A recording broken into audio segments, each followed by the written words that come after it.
The government has proposed 5-year jail term and 50 lakh fine for ads promoting fair skin. It is also proposed that alongside fairness creams, ads of health drinks and products that claim to keep you youthful ever may be banned soon. Actress Sai Pallavi was celebrated as a rock star after she refused to promote a fairness cream deal worth rupees 2 crore. But it's sad that actor Aishwarya Rajesh then took it up. What women don't seem to understand is that fairness creams have always been the most racist endorsements and has turned down the confidence of several women. No, wait, men as well. Hear me out. It is okay to be dark. It is okay to be fat. It is okay to be shapeless. But it's just not okay to let the color of your skin or the shape of your body to taunt you.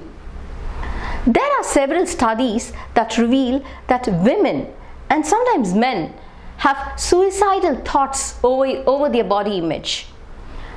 And the social media is doing a lot to drive this. Today we have two beautiful women talking to us. That is Swati Rohit, Chief Operating Officer of SNR and Sons Charitable Trust, and Padma Balamurugan, Queen of Coimbatore 2017 runner-up, on why it is just okay to embrace your body, why it is not important to look beautiful to be successful in life. Let's listen into them. So thank you so much for coming here to Kowai Post. My first question would be to Swati. Swati, the platform Quora is full of questions where women are so concerned about their dark skin and the way they look and how the society and their family are reacting to it. So what do you have to think about this? So I think over social media channels as well as other forms of media, there's been a lot of chatter now after the government ban on advertising on fairness creams and a couple of other categories. I think honestly speaking, if I had to, as woman to woman, I think it's a fantastic, applaudable and effort, because I know you're from media, so I can't really be pointing too many fingers, but media really has an advertising. If you look, 1 in 2 is actually about a beauty product, advertising an idealized woman. And when you say ideal, it's normally a very, very slim woman and a fair woman. So what is really society trying to tell you? So, and what do we really, as children, adults, what do we really get from being constantly exposed to the idealized woman? Right. So it really does affect, no matter how self-confident you are, no matter what you have. As the saying goes, you'll never be rich enough, you'll never be thin enough, you'll never be fair enough. Absolutely. Absolutely. So Padma, you tell me, you've been Mrs. Queen Coimbatore 2017 runner-up. So let's talk about this beauty pageant. I mean, is there too much of emphasis given to looks alone vis-a-vis, say, the confidence of the woman or the intellectual capacity of the woman? How do you see beauty pageants of today?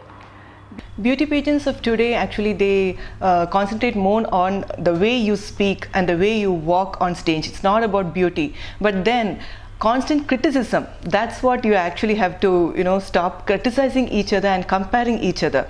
So what I feel, what do you mean by criticizing? I mean, there's criticism among the contestants, like comparison and then criticism. She's better than me, she's slimmer than me, okay, or she walks straight, I don't walk straight. So stop comparing yourself with other women and stop criticizing yourself and stop taking criticism from other people. So it's not okay to be criticized or teased.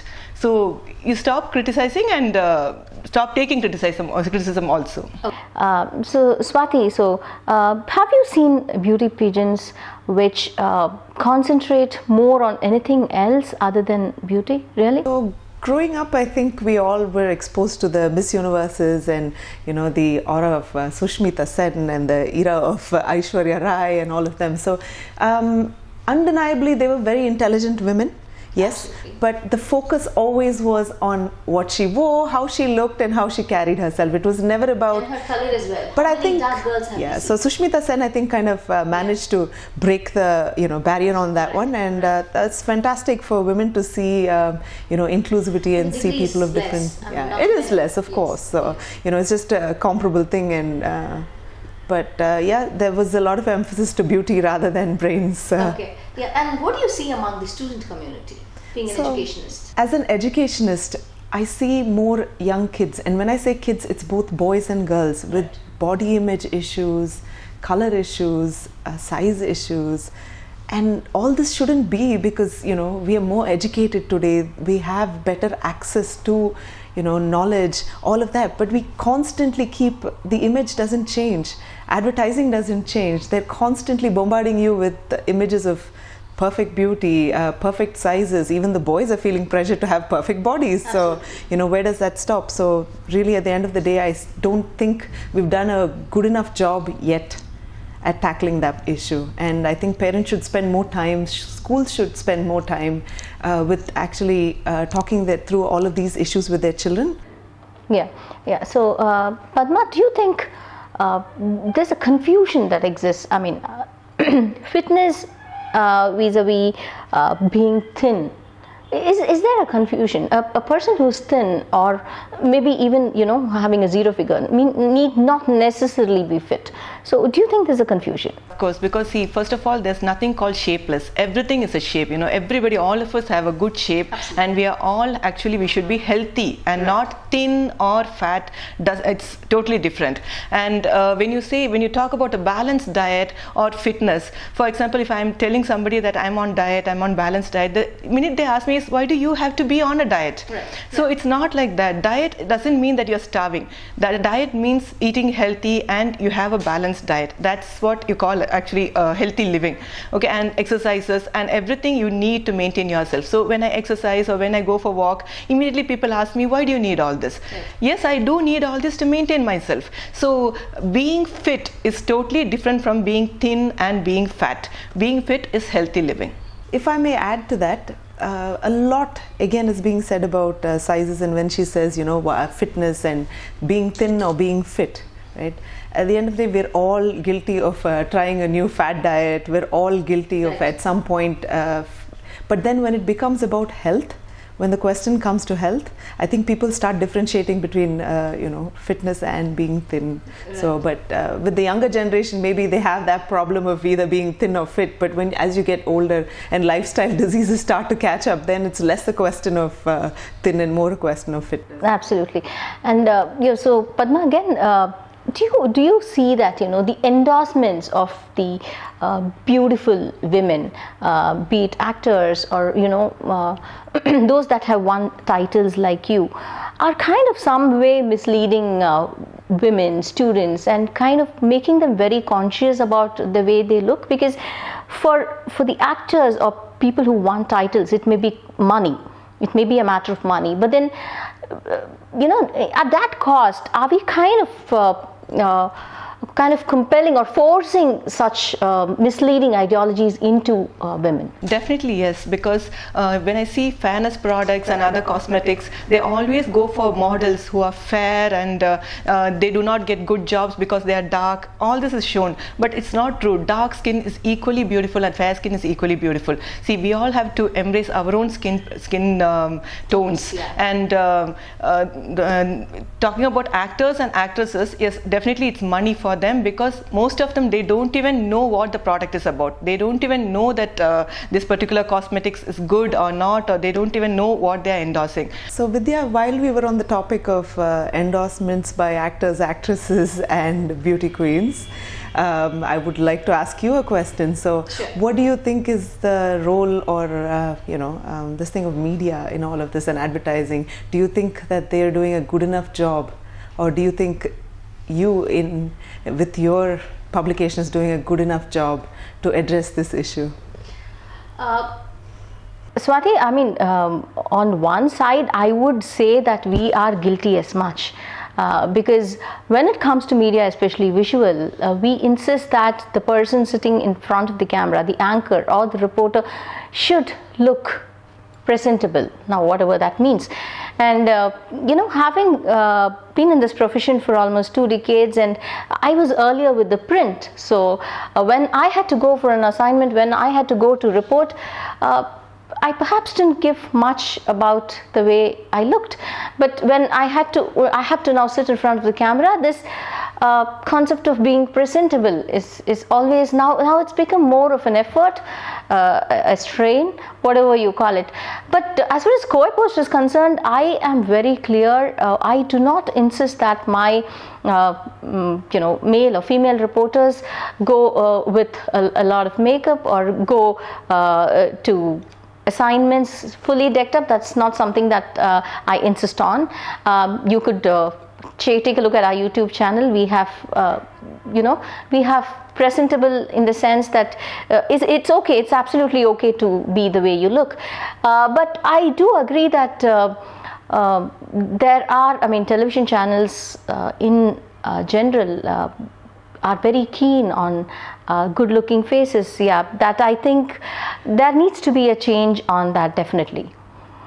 So hope I didn't put you on the spot. I do. I think I should concede when we are at wrong as well. So having said that, Swati, could you talk a little bit about suicides, because there are a lot of studies that go to say that the image, the body image are leading to a lot of so much of stress and strain that girls are committing suicide.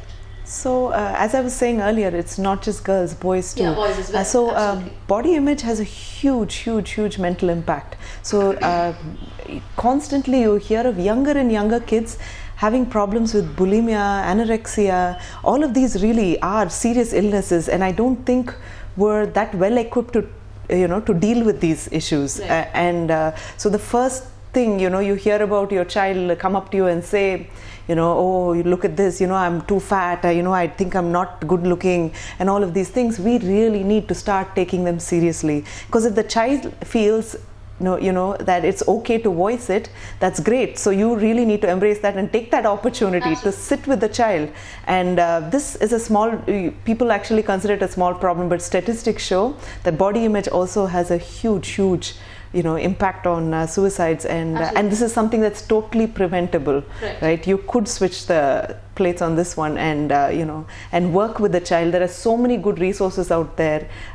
Take your child to a psychiatrist. There is no shame in that, and there is still a lot of stigma attached in this country when it comes to mental health, and I think we need to break those barriers. People need to come out and say, if you have a problem with your leg, you go to the doctor to fix it. What's wrong with fixing the brain? Absolutely. And people need to stop thinking and acting like it's a disease.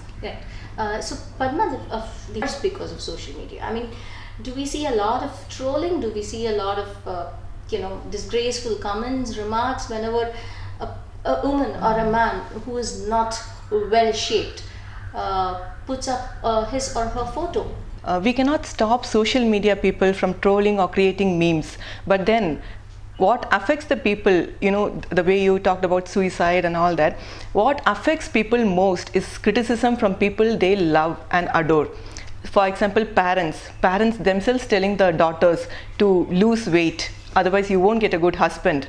And parents asking them to put on fairness creams or homemade remedies and all is okay, but then to an extent. Never put pressure on the child to look good, and never compare to the neighbors, and don't compare to anybody, in fact. And once when they do something really good, appreciate them, not just about looks. When they help you clean the house or any household chores, whatever it is, appreciate them for what they are, instead of putting pressure on their looks and comparing them constantly. That's it. Thank you so much for talking to Coimbatore. Thank you so much. Thank you.